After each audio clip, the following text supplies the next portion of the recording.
So in the learning of physical settings of India, we are now talking about plains of India. When I talk about plains, they represent third order relief feature. Third order relief feature that are developed by exogenetic or epigene processes. In India, dominantly the physiographic unit plains are characterized to be alluvial lowlands because they involve the depositional work done by rivers of our country, including both Himalayan streams and peninsular streams. Do remember that whenever we talk about physiographic region, as in the last two lectures I have talked about, it is difficult for us to specify in sense that mountains are dominantly mountains, but they are not only mountains. Plateaus are dominantly tableland, but they are not necessarily only tableland. They incorporate combination of different factors, and one of the most common thing that we identify in our physiographic feature is the presence of river. But the physiographic unit that makes up exclusively river and river oriented work is plains of India. So if I have to plot it on this map, I'll say plains of India can easily be categorized into two. And what are these two categories of plains of India? If I demarcate out northern mountain wall like here, and then the northern mountain wall in a northeastern region with peninsular plateau like this here. So my plains of India will come out to be northern plains of India that will incorporate the entire belt. So we are demarcating out plateaus first. So let me just do that out. That will be easier task for us to do. So here goes my other physiographic regions, and now this is my plateau. These are my northern mountain wall. This is extension of plateau and northern mountain wall, so we don't want to mark it up. So what is left out with us? We are left out with plain called northern plains of India, and this is east coast plain, and this is west coast plain. Mind it, when we take up the reference of coastal plains, we identify Gujarat plains as our constituent. So the Gujarat plains as Narmada, Tapi, Sabarmati, Mahi is to be distinguished from Kutch plain, because Kutch plains are physiographically plain. They are featureless lowland, but they are structurally very different, and they definitely have got geographical distinction to them in sense that Kutch Peninsula, the coastal plain, denotes its location with Gulf of Kutch. Gujarat plains, another category is called Khambat plain. So this will be Khambat plain and this will be the Kutch plains. This is how you distinguish it. And the entire western coastal plain there can be divided, plain. Mind it, there is a distinction between plain and coast. Coast is climatological factor. So I demarcate it here. Now this will be referred as number 3, west coast will be number 3 as Konkan and number 4 as Malabar. So west coast plain can be divided as 4 constituent or 3 constituent that we have to decide. I can call Gujarat plains or I can segregate it out. Gujarat plains have got Kutch plains, that also incorporate Khambat plains, then I have got Malabar plains, which is Kerala plains, and Konkan plains, that is Maharashtra, Goa, Karnataka. And when I come to east coast, I have to demarcate out the plains alike. Now, northern plains by default will include Ganga plains and Hooghly plain. This is Hooghly plain, which is part and parcel of Ganga plain. But when I take coastal plain, I can count it as number 1. So I label it as A. So A is Sundarbans, Ganga's deltaic plain. Then I take up the demarcation of B, Utkal plain. Then I take demarcation of C, northern Sircars, and D, Coromandel plains. So I have got 4 constituents in east and 4 constituent in west as the west in east coast plain. Similarly, when I take northern plains of India, I can easily demarcate A, I'll label it as 1.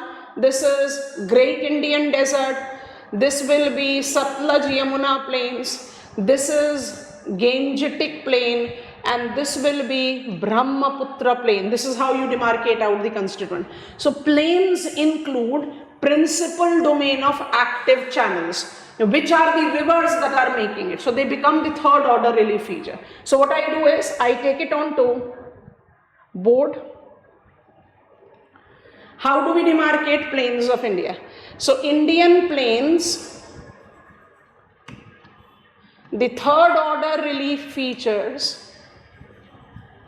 largely alluvial in nature, is geographically categorized into two. Geographically categorized into two. One is called northern plains and two is called coastal plains. So when I take northern plains and coastal plains into consideration, I can have multiple subcategories related to it. Like northern plains of India is divided as Trans-Gangetic Plain, Gangetic Plain.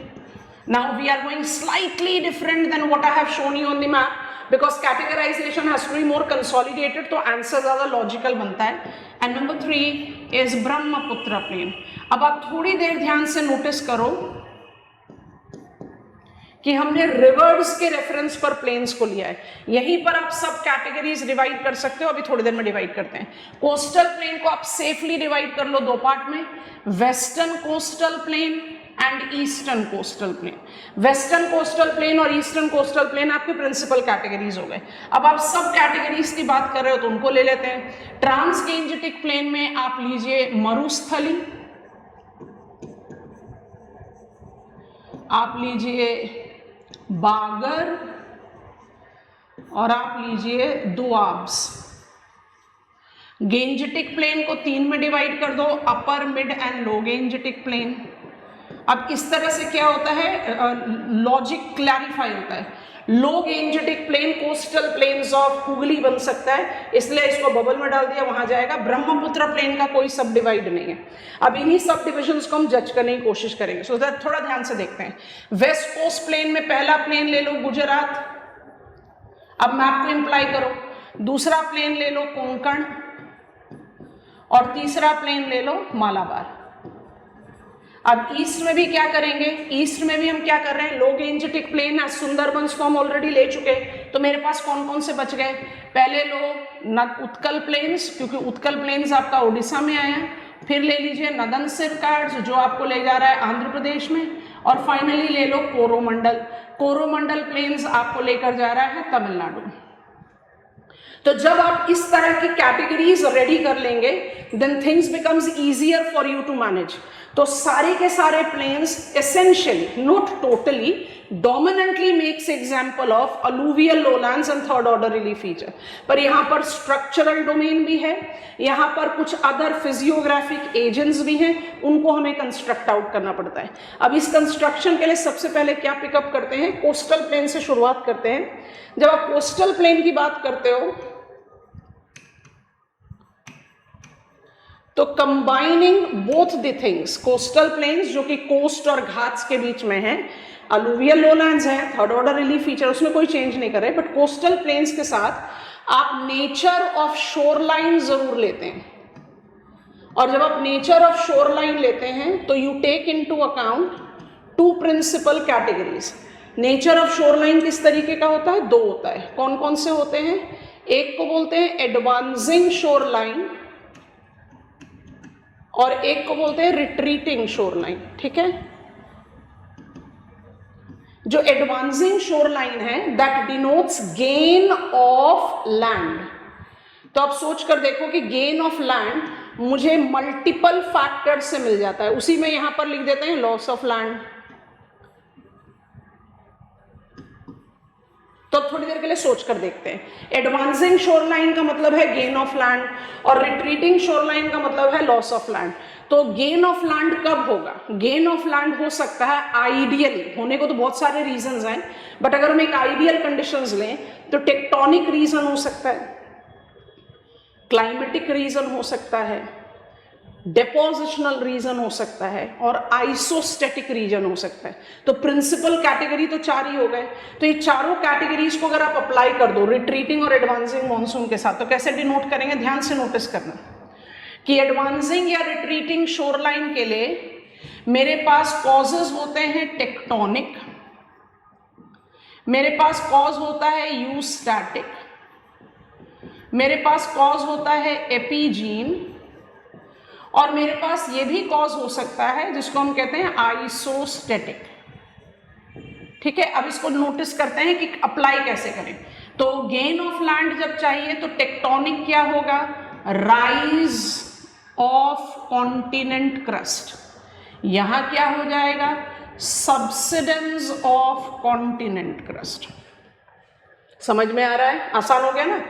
यूस्टैटिक लें fall in mean sea level because you have to gain, और यहां पर क्या होगा, rise in mean sea level। तो जो ice as के बाद हमारा शोरलाइन का मॉडिफिकेशन हुआ वो क्या हुआ, रिट्रीटिंग शोरलाइन। ठीक है, तो ये पॉइंट को यहां पर बहुत ध्यान से नोटिस करेंगे। एपीजीन की बात करें तो गेन ऑफ लैंड डेपोजिशन से होगा और लॉस ऑफ लैंड इरोजन से होगा। और जो आइसोस्टेटिक फैक्टर की बात करते हैं तो ये रीबाउंसिंग इफेक्ट है। तो आइसोस्टेटिक फैक्टर में अगर कॉन्टिनेंटल क्रस्ट रीबाउंस करता है व्हेन इट इज डीलोडेड, तो जब डीलोडिंग होगा तो ये गेन ऑफ लैंड हो सकता है, और जब ये लोडेड होगा तब लॉस ऑफ लैंड हो सकता है। तो ये आपका एक प्रिंसिपल कैटेगराइजेशन होता है, making it easy when we try to learn the coastal topography. ठीक है, अब इस टोपोग्राफिकल रेफरेंस को थोड़ा सा ध्यान से अप्लाई करते हैं टू अंडरस्टैंड इंडियन डोमेन। अब कैटेगरीज रिकॉल करो। वेस्ट कोस्ट प्लेन को हमने गुजरात प्लेन, कोंकण प्लेन और मालाबार प्लेन में डिवाइड करा। हमने कहा कि यहाँ एसेंशियली रिवर एक्शन है, बिल्कुल है। साबरमती माही डेल्टा फॉर्मिंग रिवर है, सूर्या, सावित्री, मांडवी, जुआरी, शारावती ये भी डेल्टा फॉर्मिंग रिवर्स है। केरला में पहुंच जाएं तो पेरियार, बाईपोर, पंबेयार ये सभी डेल्टा फॉर्मिंग रिवर्स है। तो रिवर एक्शन तो जरूर है, पर रिवर एक्शन का डोमिनेंस मुझे ईस्ट कोस्ट में देखने को मिलता है। So when you are building up the content about coastal plain, ये चीज आपको बहुत ज्यादा हेल्प करती है। और इसी हेल्प के डिमार्केशन पे जब आप पिकअप करना शुरू करते हो फिजियोग्राफिक यूनिट को, तो सोच कर देखो, Malabar coastal plain is incorporating the coastal plains of Kerala. आप इसको यहां पर रखते हैं, नेक्स्ट पेज क्रिएट करते हैं। अगर मैं वेस्ट कोस्ट प्लेन की बात करूं और इसको डिवाइड कर दूं 3 कैटेगरी में, Gujarat plain, Konkan plain and Malabar plain, तो हमने सबसे शुरुआत कर दी कि भाई ये सब के सब डेल्टाइक प्लेन है, इन सब में रिवर एक्शन है, तो कॉमन चीज हो गया। पर गुजरात प्लेन के मेरे 2 कंस्टिट्यूएंट हैं, एक रन ऑफ कच्छ है, एक खंबात प्लेन है। तो रन ऑफ कच्छ तो सॉल्ट मार्शल्स हो गया ना, तो ये तो अपने आप में एक अलग सा कंस्टिट्यूएंट है, इसकी फिजियोग्राफिक डिटेल्स तो जज करनी पड़ेगी। Rann of Kutch, the salt marshes are examples of emerged shoreline. Continental crust rise किया, इसलिए गल्फ ऑफ कच्छ रिट्रीट हुआ, रिट्रीट होने की वजह से ये डेवलप हुआ, तो ये गेन ऑफ लैंड है। और ये सॉल्ट मार्शल्स जो हैं ये माउथ हैं इनलैंड ड्रेनेजेस के, जैसे रिवर लूनी, तो रिवर एक्शन मिसिंग नहीं है, लेकिन फिर भी एक एडवांसिंग शोरलाइन है एज एमर्ज शोरलाइन। अच्छा, खंबात पर आओगे तो आपके पास 2 कंस्टिट्यूएंट हो गए, एक हुआ एस्चुराइन माउथ्स ऑफ नर्मदा तापी और दूसरा हो गया डेल्टाइक प्लेन्स ऑफ साबरमती माही। तो कैटेगरीज बननी शुरू हो गई। जब आप एस्चुराइन माउथ ऑफ नर्मदा तापी बोलते हो तो आप रिमाइंड करो, हमने जो आपको प्लाट्यू के लेक्चर में बताया था, that rift valley between Vindhyans and Satpuras, the graben between 2 hordes, Vindhyans and Satpuras, is second order relief feature. But if it is drained by river Narmada, तो हो गया ना third order relief feature. Narmada flows in Rift Valley. Rift valley में flow करती है, इसलिए इतनी fast flow करती है कि डिपॉजिट करने के बजाय अपने माउथ को इरोड करती है। इरोड करेगी तो एस्चुराइन माउथ बनाएगी। उसी के कॉन्ट्ररी में अगर आप साबरमती माही रिवर्स को लोगे तो दे आर डेल्टा फॉर्मिंग। तो कैटेगरीज में रिवर एक्शन जरूर है लेकिन डिस्टिंग्विश्ड है। अच्छा, कोंकण प्लेन को जज करें तो मुझे 3 स्टेट्स का रेफरेंस लेना पड़ेगा, महाराष्ट्र, कर्नाटक एंड छोटा स्टेट गोवा, तीनों को ले लिया। अब ये तीनों स्टेट्स में जो वेस्ट फ्लोइंग रिवर्स हैं, ये सारी रिवर्स शुरू हो रही है सह्याद्री से। अब आप सह्याद्री को रिकॉल कर लीजिए और याद करिए कि Sahyadris are examples of mountain escarpment. अगर वो माउंटेन एस्कार्पमेंट है, इसका मतलब वेस्ट कोस्ट जो है वो स्लम्प करके सबसाइड हुआ है, इसका मतलब Konkan plains are example of retreating shoreline. इसलिए कभी भी मैप पर देखना, कोंकण के ऑफ शोर में कॉन्टिनेंटल शेल्फ आपको बहुत ब्रॉड दिखाई देगा। That is the reason, Konkan plain है तो डेल्टाइक, लेकिन जो वेस्ट फ्लोइंग रिवर्स हैं वो इतनी छोटी रिवर्स हैं, सूर्या सावित्री ऑफ महाराष्ट्र, मांडवी जुआरी ऑफ गोवा, शारावती और काली नदी ऑफ कर्नाटका, ये इतनी छोटी छोटी रिवर्स हैं कि इनको ज्यादा लंबा लॉन्ग प्रोफाइल मिलता ही नहीं है, तो इनका जो कोर्सर डिपॉजिट है that do not readily qualify to be deltaic. तो ये कौन सा शोरलाइन हो गया? Submerge shoreline, retreating shoreline. ये कौन सा शोरलाइन था? Gain of land. ये कौन सा शोरलाइन हो गया? Loss of land. That is what you have to keep in mind कि एक ओवरव्यू लें तो सारे प्लेन्स किस तरीके के प्लेन्स होते हैं। सारे प्लेन्स रिवराइन है dominantly, but they are not only. अब मालाबार पर आते हैं तो Malabar plain makes the example of Kerala plains. और जब आप केरला प्लेन्स की बात करते हो तो you are having much broader, because recall करेंगे Kerala plains are bounded by southern hills. Southern hills थोड़ी ना माउंटेन एस्कार्पमेंट्स है, southern hills are the conical remains of shield. तो केरला में जो आपको डेल्टाइक प्लेन्स मिलते हैं वो basically much fertile deltaic plain. और यहां पर एक जो सबसे इंपॉर्टेंट चीज आपको देख लेनी चाहिए वो है बार डिपॉजिट, जो कि गेन ऑफ लैंड को शो करता है। बार डिपॉजिट बाय सी वेव एक्शन। क्या हम केरला की कोस्टल प्लेन्स के फिजियोग्राफी को खत्म कर पाएंगे without saying Vembanad the lagoon lake? Vembanad lagoon lake किसकी वजह से बना है? Vembanad lagoon lake plains sea wave deposition से बना है। तो positive gain of land, bar deposit, ये होता है आपका constituents of west coast plain. और इसी कंटेक्स्ट में अगर हम ईस्ट कोस्ट प्लेन की तरफ बढ़े तो हम ईस्ट कोस्ट प्लेन को कितने पार्ट में डिवाइड कर रहे हैं? हम जानबूझकर सुंदरबंस को इतना एम्फेसिस नहीं देंगे, बट लिख जरूर देते हैं। तो मेरे पास एक कंस्टिट्यूएंट है सुंदरबंस, दूसरा कंस्टिट्यूएंट है उत्कल, तीसरा कंस्टिट्यूएंट है नदन सिरकार और चौथा कंस्टिट्यूएंट है कोरोमंडल।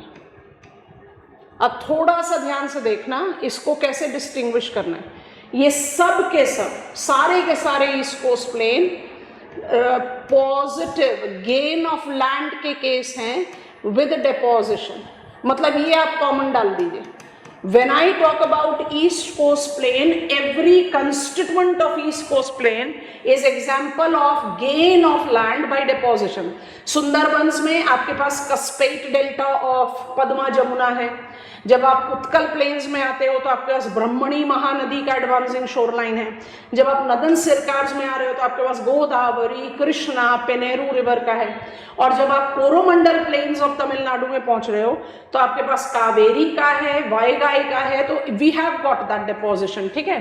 तो Sundarbans which is belonging to West Bengal, Utkal which is belonging to Odisha, Nadan Sircars which is belonging to Andhra Pradesh, and Coromandel which is belonging to Tamil Nadu, all are examples of a gain of land due to river deposition. ये बात समझ में आ गई।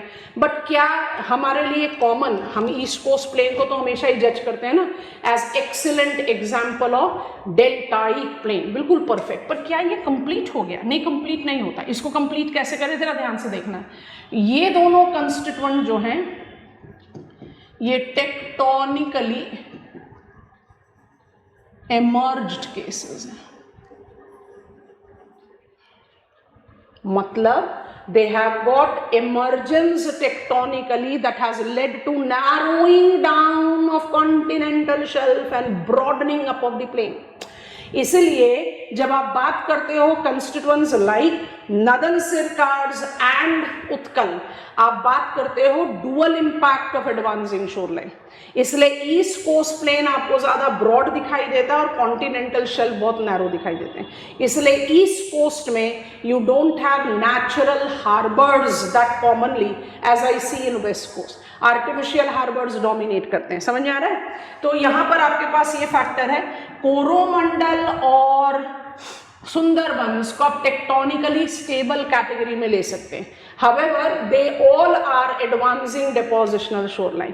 उसके बाद जो छोटे मोटे कंस्टिट्यूएंट्स है वो आप ऐड कर सकते हो, जैसे उत्कल में फिर सी वेव एक्शन है जिससे चिल्का लगून लेक बना है, या नदन सिरकार्ड्स में मेरे पास पुलिकट लेक है, Sriharikota, that is again a good example, so that can be added. तो कोस्टल प्लेन को पढ़ते समय you need to always talk about what, you need to talk about gain and loss of land. ये बड़ा important constituent है और इसको कभी भी अपने दिमाग से हटाना नहीं। So when I talk about west coast plain, I have got combination of both shoreline of emergence and shoreline of submergence. When I talk about east coast plain, I am having shoreline of emergence और deltaic imprint तो सबके साथ दिखाई देता है। तो इस तरह से आपने constituent डेवलप किया नदन द कोस्टल प्लेन, इस तरह से आपने कंस्टिट्यूएंट डेवलप किया कोस्टल प्लेन का। फिर उसके बाद जो फैक्चुअल चीजें हैं तो आराम से ऐड की जा सकती हैं। अब हम इसमें ऐड करते हैं नदन प्लेन्स के बारे में, ठीक है? सो नदन प्लेन्स को अगर हम पिकअप करें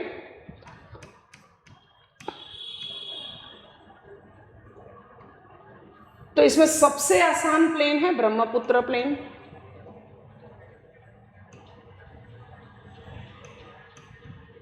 क्योंकि ब्रह्मपुत्र प्लेन के साथ not just narrowest part of northern plain जो कि एकदम असम में कन्फाइंड है, so it is something that has been defined with one single state, और जो इसका सुपरलेटिव कैरेक्टरिस्टिक्स है वो एनास्टोमोस्टिक पैटर्न है जिसको आप एसोसिएट करते हो Majuli island, the largest riverine island of the world and the only island district of our country. Anastomostic को बहुत general layman's term में कहा जाए तो permanent braid बोला जाता है। So ब्रह्मपुत्र river basin के लिए आपको simple logic याद रखना है that it is the feature or it is the plane that extends। अब यहाँ ध्यान से देखो, ब्रह्मपुत्र प्लेन और गंगा प्लेन के बीच में आपके पास दुआर्स है। माइंडेड दुआर्स किससे बना? रिवर तिस्ता। तिस्ता प्लेन को ना तो आप एसोसिएट कर सकते हो ब्रह्मपुत्र प्लेन्स के साथ, ना एसोसिएट कर सकते हो गंगा प्लेन के साथ। सो सब हिमालयन वेस्ट बंगाल में जो प्लेन है उसको बोलते हैं दुआर्स, जिसको हमने पढ़ा माउंटेन वॉल के साथ, फुट ऑफ हिमाचल, जहां पर आपने आइसोक्लाइनल एंड रिकम्बेंट फोल्ड किया। तो beyond Duars the narrowest part of northern plain is called Brahmaputra plain, and Brahmaputra plain, which is narrowest, majorly extensive in Assam, is known for Majuli, the anastomostic drainage. सबसे आसान काम हो गया। इसके बाद जब हम पिकअप करते हैं नदर्न प्लेन का कंस्टिट्यूएंट नंबर 2, ट्रांसगेंजेटिक को आपने हमेशा डिस्टिंग्विश रखना है सतलज यमुना प्लेन से, क्योंकि जब आप ट्रांसगेंजेटिक प्लेन बोलते हो तो आप वेस्टर्न राजस्थान को इंक्लूड करते हैं, और जब आप सतलज यमुना प्लेन्स बोलते हो तो आप सिर्फ पंजाब और हरियाणा को इंक्लूड करते हो। समझ में आ रहा है? तो ट्रांसगेंजेटिक प्लेन जो है वो एक ज्यादा इलाबोरेट फीचर बनता है। जब आप बोलते हो transgangetic plain, so transgangetic plain incorporate the constituents which is with western Rajasthan. तो वेस्टर्न राजस्थान के साथ मुझे जो एक्सक्लूसिव फीचर है वो मरुस्थली है, और जो थोड़ा सा ओवरलैपिंग फीचर है उसको बोलते हैं बागर। अभी आपको बताते हैं। और जब बागर की बात करते हैं तो उसको सतलज यमुना के साथ जोड़कर एक एक्सक्लूसिव फीचर दोआब्स की बात कर लेते हैं। तो दोआब्स और मरुस्थली हो गए आपके एक्सक्लूसिव फीचर, जहां मरुस्थली को आप एसोसिएट करते हैं only with Rajasthan, and doabs को आप एसोसिएट करते हो ओनली विद पंजाब। बागर को आप राजस्थान और हरियाणा दोनों के साथ ऐड कर सकते हो। बागर है क्या? Bagar are coarser deposits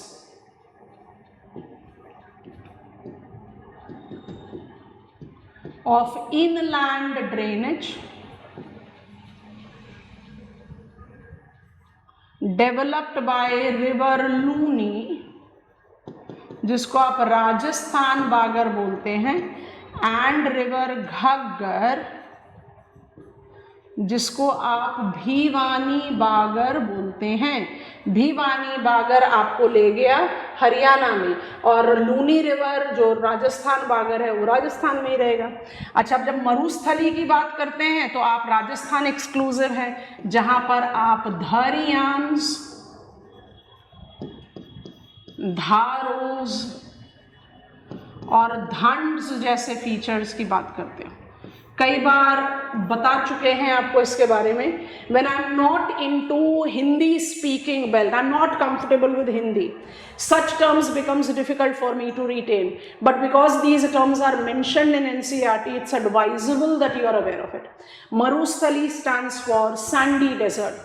And Marusthali, if it is a sandy desert, by default will be incorporating shifting sand dunes. तो शिफ्टिंग सैंड ड्यून्स को हम हमारे कंट्री में क्या बोलते हैं? धरियांस। Deserts are the locations that are identified exclusively with sudden torrential rain. Sudden torrential rain can create temporary gully erosion, dharos, or can create temporary lakes, dhans. इसका मतलब अगर हम टेक्निकल फीचर्स लें और आप अपनी नॉलेज ऑफ जियोमॉर्फोलॉजी इधर apply कर दो, तो you can actually make sense with कि धरियांस हो गए आपके ड्यून्स, धारोज हो गए आपके गली इरोजन, और धन्स हो गए आपके प्लाया लेक्स। तो कुछ भी यूनिक नहीं है। अगर आप सैंडी डेजर्ट की बात कर रहे हो तो सारे फीचर्स होंगे। और जब आप दोआब की बात करते हो, doab is correlated to be flood plains. To doab, दो to doab is flood plains between two streams of the same system. तो इसको कैसे जज करें, ध्यान से देखते हैं। जब हमें दोआब को पिकअप करना है तो हम दोआब को किस तरह से जस्टिफाई करते हैं? हम दोआब को जस्टिफाई करते हैं with reference of network of stream. तो बहुत रफ सा नेटवर्क ड्रॉ कर रहे हैं, ध्यान से नोटिस करना, पर्पस सॉल्व हो जाएगा।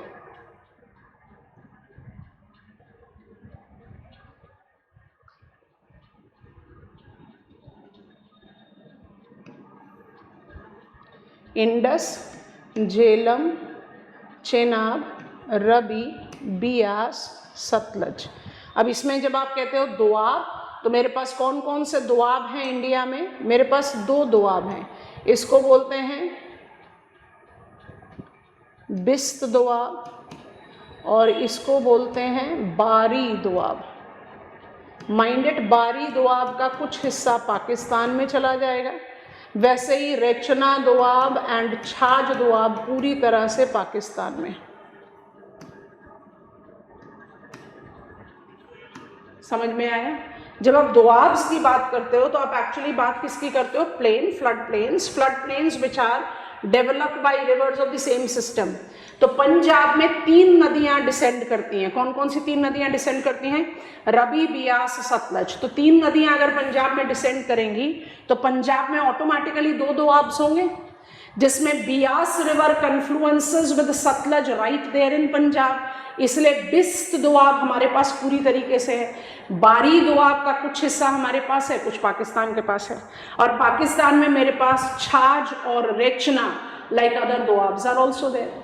This is how I learn transgangetic plain. और जब आप बात करते हो गेंजेटिक प्लेन की, जो कि अपने आप में सबसे बड़ा कंस्टिट्यूएंट ऑफ नदर्न प्लेन्स है, तो river Ganga is the only river that has got near complete long profile in India.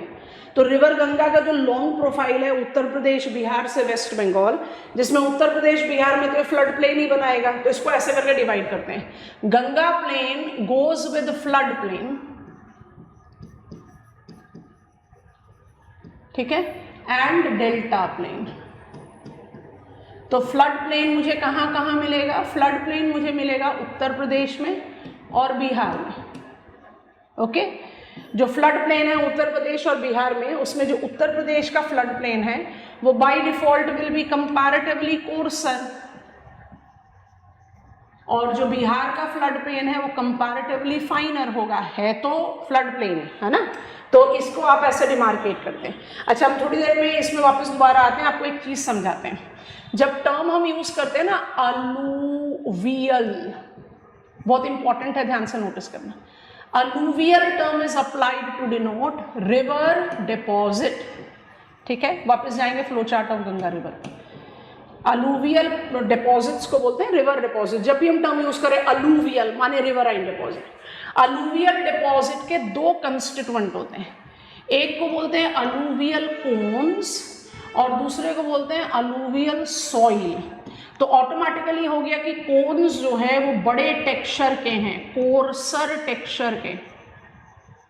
ठीक है, तो जो अलूवियल कोन्स हैं उनके लिए कौन सा टेक्सचर इस्तेमाल होता है? टेक्निकल टर्म डाल रहे हैं, उसको बोलते हैं रूडेशियस। ठीक है, पेबल्स, कॉबल्स, ऐसा, जिसका हमारे कंट्री में हम क्या बोलते हैं? भाबर। राइट। और जब अलूवियल सॉइल की बात करते हैं तो हम कौन सा टर्म इस्तेमाल करते हैं? Alluvial soil is called alluvium. और अलूवियम के 3 टेक्सचर हो सकते हैं। अब हम इजी टर्म्स में जाएं और 3 टर्म्स को इस्तेमाल करें तो it can be sandy texture, it can be silty texture and it can be clayey textured. ठीक है, अच्छा, सैंडी सिल्टी को आप यूज करते हो आरिनेशियस,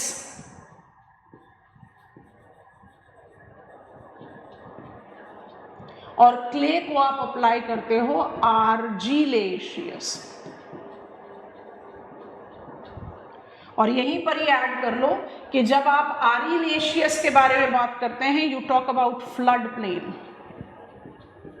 तो फ्लड प्लेन में कौन कौन से टेक्सचर हो सकते हैं? फ्लड प्लेन में आपके पास कौन कौन से टेक्सचर पॉसिबल है?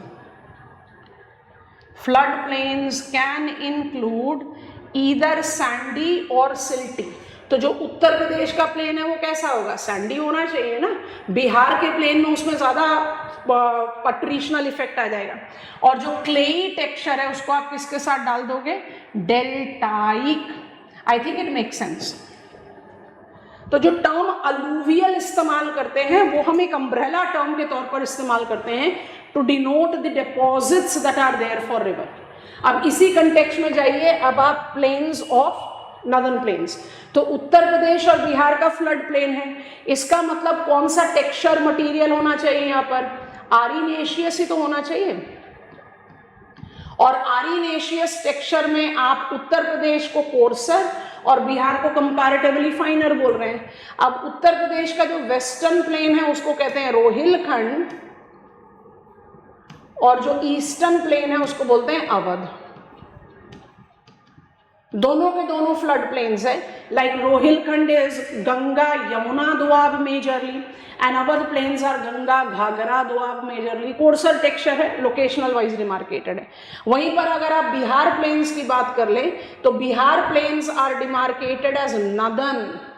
नदन को बोलते हैं मिथिला प्लेन्स और सदन को बोलते हैं मगध प्लेन्स।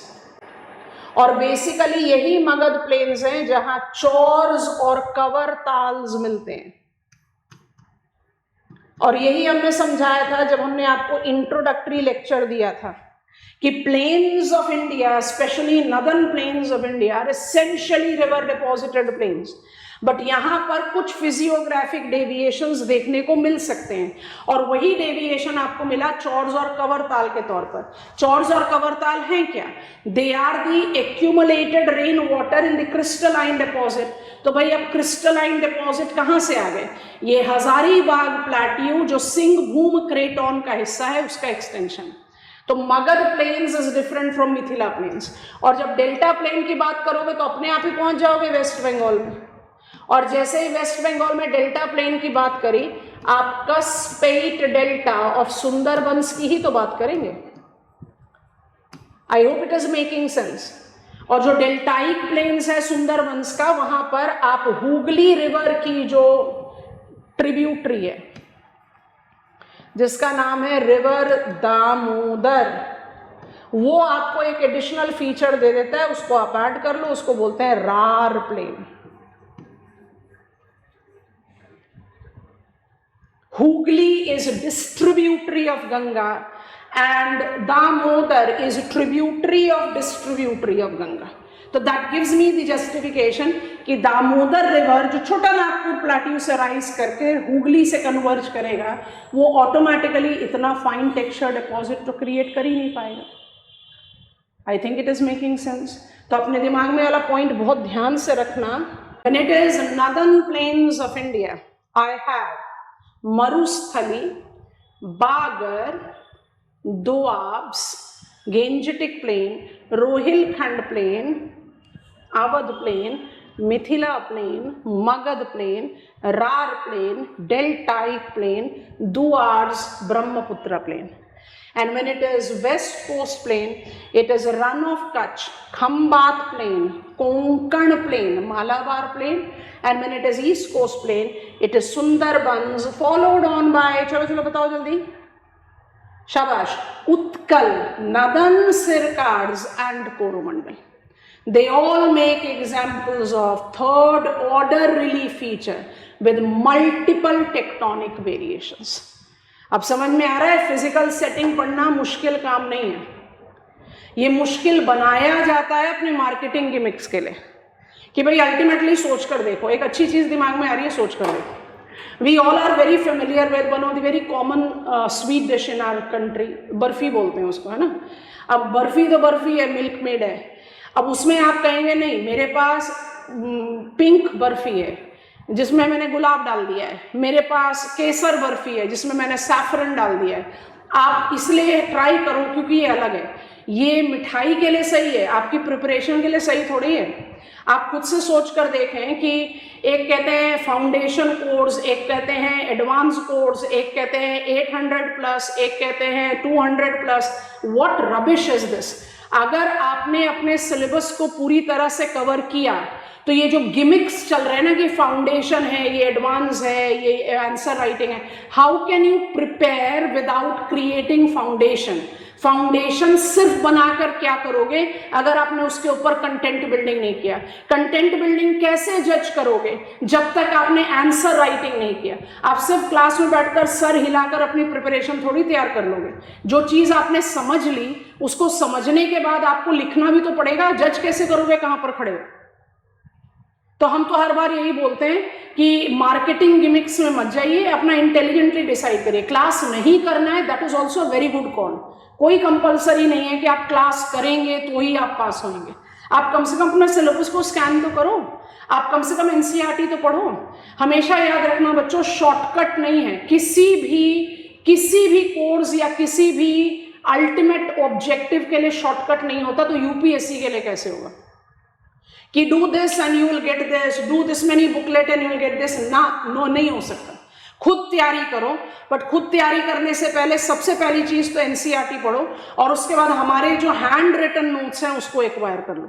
नहीं करना क्लास मत करो जब तक, क्योंकि जिस समय आपने अपनी once you have developed your own capacity to understand the things, आप अपने आप जज कर पाओगे कि मुझे किस तरह का सपोर्ट लेना है। So without understanding you can not right, but for writing you need to be in practice. So I don't believe in foundation, advance and etc.